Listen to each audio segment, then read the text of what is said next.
Tonight we continue one of my favorite traditions here at the White House by celebrating the music that has helped to shape our nation. And over the years, we've had the quintessential sounds of America fill this room, from jazz to Motown to blues to country. So it is fitting that tonight we honor the music that influenced all those genres, gospel. I want to start by thanking tonight's amazing performers.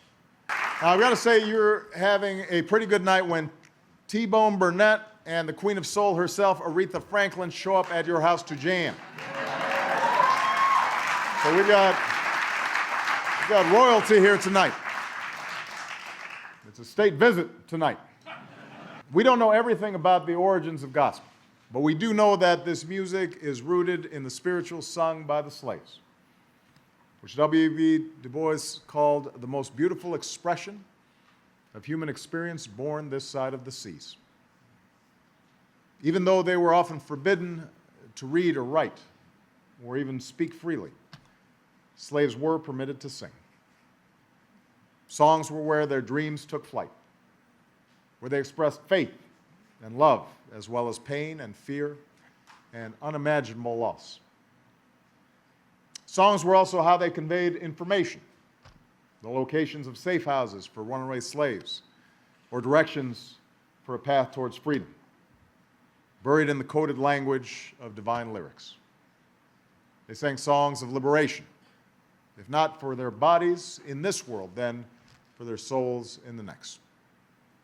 And over time, those spirituals blended with hymns and sacred songs to become the music of the black church. In the decades after the Civil War, as free men and women streamed north in record numbers, searching for a new life, they brought those tunes with them.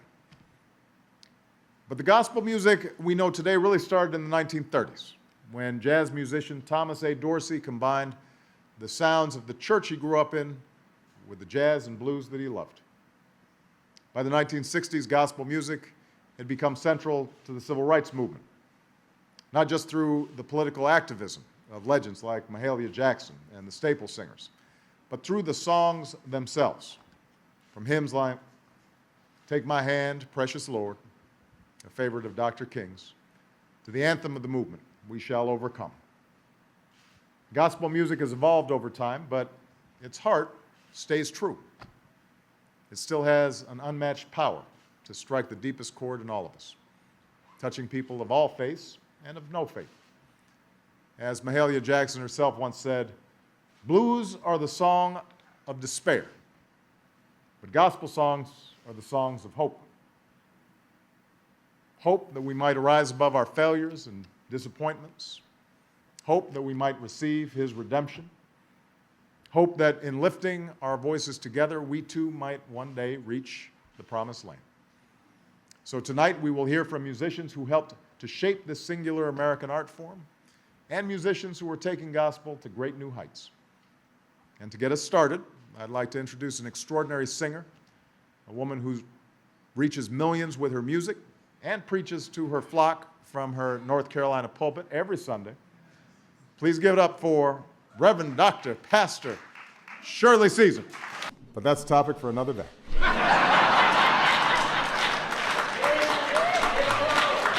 Where there is injustice, I was about to veer off. I'm pulling it back.